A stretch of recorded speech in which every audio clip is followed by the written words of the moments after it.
je suis de Corée, je suis frère d'un voisin, en quelque sorte. Ok. Moi, je connais très bien Dadis, je connais sa famille, je connais très bien sa famille.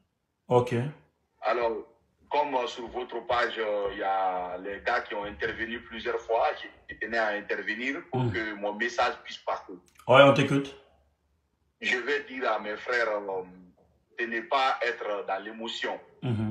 L'émotion, ce n'est pas du tout bien. On doit être réaliste. Ce procès-là est un procès, comme on appelle, de la nation. Et un procès de la nation, ce qu'on doit chercher à sauver, c'est son honneur et sa dignité. Peu importe ce qui peut arriver après, ce qu'on doit sauver, c'est son honneur et sa dignité. Et chacun a un devoir de vérité envers la nation.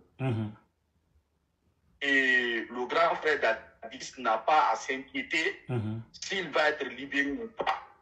Après tout, il a été président de la République de Guinée. Si les faits sont reconnus, qu'il est fautif, qu'il n'est pas fautif, le président qui va venir en Guinée, il va le placer. C'est la politique. Il ne doit pas avoir peur de ça. Pour cela, le grand frère Dadis n'a qu'une seule chose à sauver, et sauver son honneur et sa dignité. Honorer le peuple de Guinée et honorer sa famille.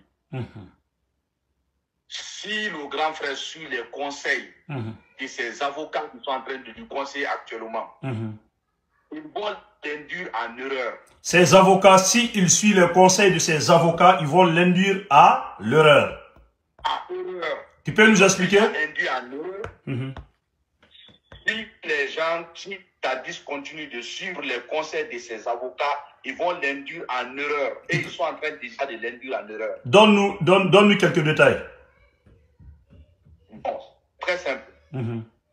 Dès l'entame du procès du 28 septembre, le fait que tous ces gens qui passent à la barre sont focalisés sur un seul homme, Toumba, et Dadis lui-même, il a sorti le mot, lui-même, il a dit le mot, en disant que si Toumba avait reconnu la vérité, lui, il allait reconnaître la vérité. Mais comme Toumba ne reconnaît pas, lui, il ne peut pas demander pardon. C'est déjà fini. Alors, ces mots-là, ça souffre largement. Alors, le grand frère Dadis ne doit pas avoir de la haine jusqu'à un certain niveau contre son aide de camp, en sorte que ça lui pousse à ne pas dire la vérité au peuple de Guinée. Aujourd'hui, je ne dis pas que Dadis ne dit pas la vérité, mais il est en train de camoufler la vérité. C'est ça la vérité. Même tous les observateurs du monde savent qu'il camoufle la vérité. Alors, camoufler la vérité, quel qu'en soit ce que Dadis va dire, tout le monde va dire que Dadis est en train de camoufler, ou bien il cache une part de vérité dans l'histoire là. Regardez mon frère Justin, toute l'histoire, du début jusqu'à la fin, de l'intervention de Dadis jusqu'à la fin. Quand vous écoutez très bien, il y a une part de vérité qu'il ne dit pas. Il y a les non-dires dans ces procès. Et quand c'est comme ça, c'est comme si vous êtes en train de camoufler la vérité. Alors, le président Dadis doit sortir de ce scénario. Ou dire que si je dis la vérité, les gens vont tomber avec moi, ou je serai menacé dans ma famille. Mais les gens qui ont piégé Dadis, ce sont ses propres proches qui l'ont piégé. Ils l'ont piégé depuis le début. Dadis n'était pas en état d'être, qu'on appelle, faculté morale ou physique pour pouvoir diriger un pays.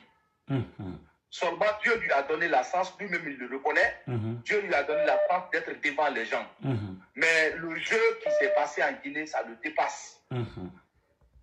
Alors, ce que moi je peux dire au grand frère Dadis, il n'a qu'à décider de dire tout ce que lui sait, sans arrière-pensée. Ce que lui sait, il n'a qu'à dire ça. Là où il était, ce qu'il a fait, il n'a qu'à dire tout. S'il ne dit pas, s'il ne dit pas, finalement, la justice va finir par découvrir. Ça c'est clair. Alors qu'il dit tout ce qu'il sait, ça suffit.